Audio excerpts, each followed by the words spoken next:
Rincian dana SYL beli lukisan Sujiwo Tejo 200 juta, pakai duit kas pejabat Kementan dan vendor.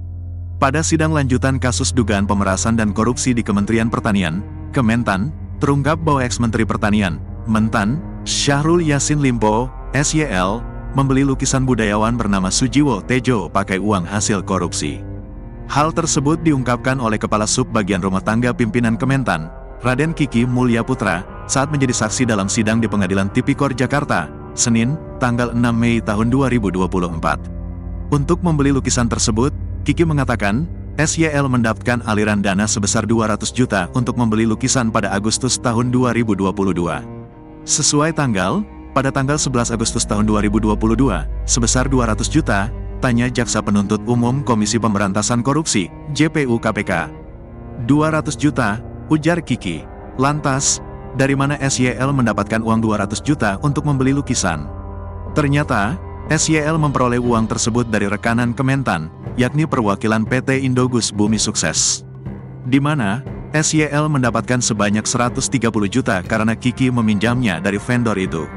Kemudian sisanya, kata Kiki, diambil dari uang patungan para pejabat Eselon I di Kementan. Patungan dari uang para pejabat Eselon I Kementan itu merupakan uang kas, yakni sebesar 70 juta. Langsung 200 juta. Oke, kemudian, tanya jaksa. Lalu saya tetap diminta untuk bayar hari itu juga. Saya akhirnya minta bantuan ke Pak Nasir, vendor, jawab Kiki. Vendor di mana? Tanya jaksa. Vendor di Kementerian Pak, di Biro Umum.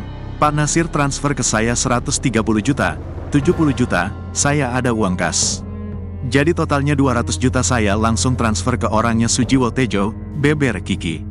Kiki mengaku, perintah untuk membeli lukisan tersebut berasal dari atasannya, yakni Kepala Biro Umum Kementan, Zulkifli. Arahan serupa juga datang dari Kabag Rumah Tangga, Arif Yahya. Setelah lukisan tersebut dibeli, Kiki memperoleh informasi lukisannya disimpan di kantor Partai Nasdem. Saudara saksi mungkin dengan cerita yang lain, mungkin disimpan di rumah pribadi Pak SYL ataukah di kantor ataukah di rumah dinas, tanya jaksa kepada Kiki. Yang saya dengar itu di kantor Nasdem katanya, Pak.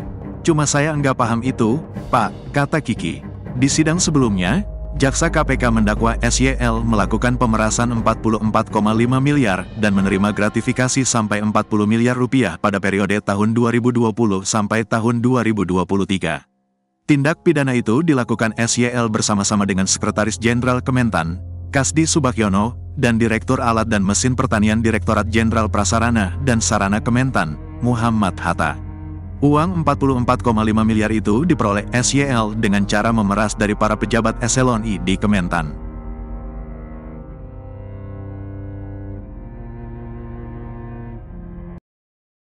Kelakuan keluarga ex-Mentan pakai duit korupsi untuk urusan pribadi, bakal tersangka. Anggota keluarga mantan Menteri Pertanian, Syahrul Yassin Limpo, SYL, ikut disebut dalam sidang kasus korupsi Kementerian Pertanian, Kementan. Anggota keluarga SYL itu disebut memakai anggaran Kementan untuk urusan pribadi. Misalnya untuk membeli skincare, mobil, kacamata, membayar untuk perjalanan umrah, hingga sunatan cucu.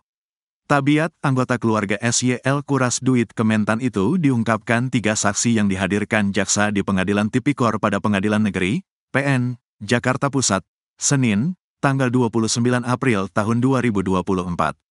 Lantas, siapa sajakah anggota keluarga SYL tersebut? Ayun Sri Harahap adalah istri Syahrul Yassin Limpo, SYL. Ia adalah seorang dokter gigi dan pernah menjadi direktur di Rumah Sakit Khusus Daerah, RSKD, Dadi, Makassar, Sulsel.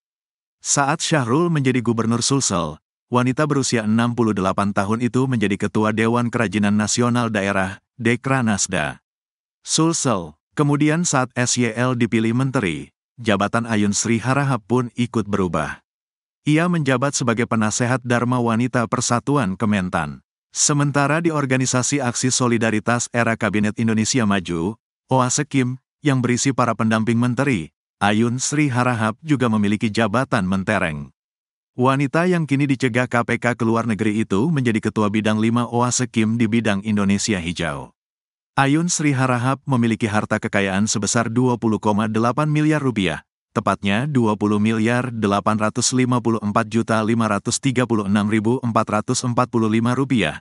Dilihat dari LHKPN dilaporkan pada tanggal 5 April tahun 2018.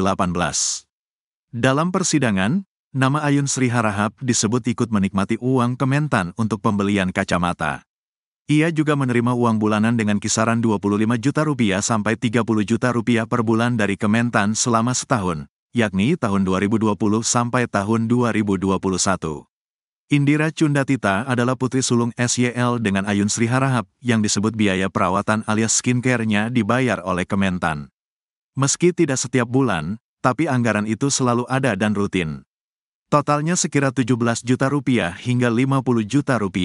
Selain itu, Indira juga disebut membeli mobil dengan merek Toyota Innova menggunakan uang Kementan. Harga mobil tersebut menembus Rp500 juta dan pembelian dilakukan pada 2022. Dalam penggalian fakta saat persidangan, terungkap bahwa mobil itu dikirim ke kediaman pribadi Indira di Lebak Bulus, Jakarta Selatan. Selain itu, ada anggaran dari Kementan yang digunakan untuk membiayai dokter kecantikan anak SYL. Saat ini, Indira Cundatita menjadi anggota DPR RI dari Partai Nasdem menggantikan Muhammad Rafsel Ali yang meninggal dunia pada tanggal 9 April tahun 2023. Wanita berusia 45 tahun itu dilantik menjadi anggota pengganti antar waktu, PAU, untuk sisa masa jabatan tahun 2019 sampai tahun 2024 pada Selasa, tanggal 12 September tahun 2023. Selain sebagai anggota DPR RI, Indira Cundatita pernah diangkat menjadi Komisaris Independen PT Petrokimia Gresik periode tahun 2020 sampai tahun 2023. Di Nasdem, Indira menjabat sebagai Ketua Umum DPP Garda Wanita, Garnita. Malahayati Nasdem masa bakti tahun 2019 sampai tahun 2024. Sebelum di Nasdem, Indira Cundatita sempat masuk ke Partai Amanat Nasional, PAN. Di PAN, Indira Cundatita menjabat sebagai Bendahara Umum DPP BM PAN dan Wakil Sekretaris Jenderal DPP PAN. Anak SYL lain yang disebut ikut menikmati anggaran Kementan untuk kepentingan pribadi adalah Kemal Redindo Syahrul Putra. Kemal Redindo Syahrul Putra adalah anak kedua dari Syahrul Yassin Limpo sekaligus adik dari Tita. Berbeda dengan sang kakak yang terjun ke dunia politik, Dindo memilih menjadi birokrat. Ia pernah berdinas di sejumlah instansi di lingkungan pemerintah provinsi, Pemprov Sulawesi Selatan. Saat ini, Kemal Redindo Syahrul Putra menjabat sebagai PLT Kepala Dinas Ketahanan Pangan Sulawesi Selatan. Jabatan tersebut sudah diemban Dindo sapaan akrabnya sejak tanggal 3 Januari tahun 2022 hingga sekarang. Dikutip dari Tribun Tanda Hubung Timur.com, sebelumnya, Dindo dimutasi ke Dinas Ketahanan Pangan sebagai sekretaris pada Desember tahun 2021. Sebelum berpindah ke Dinas Ketahanan Pangan, Dindo menjabat sekretaris di Dinas Pariwisata Sulsel. Jabatan lain yang pernah diemban Dindo adalah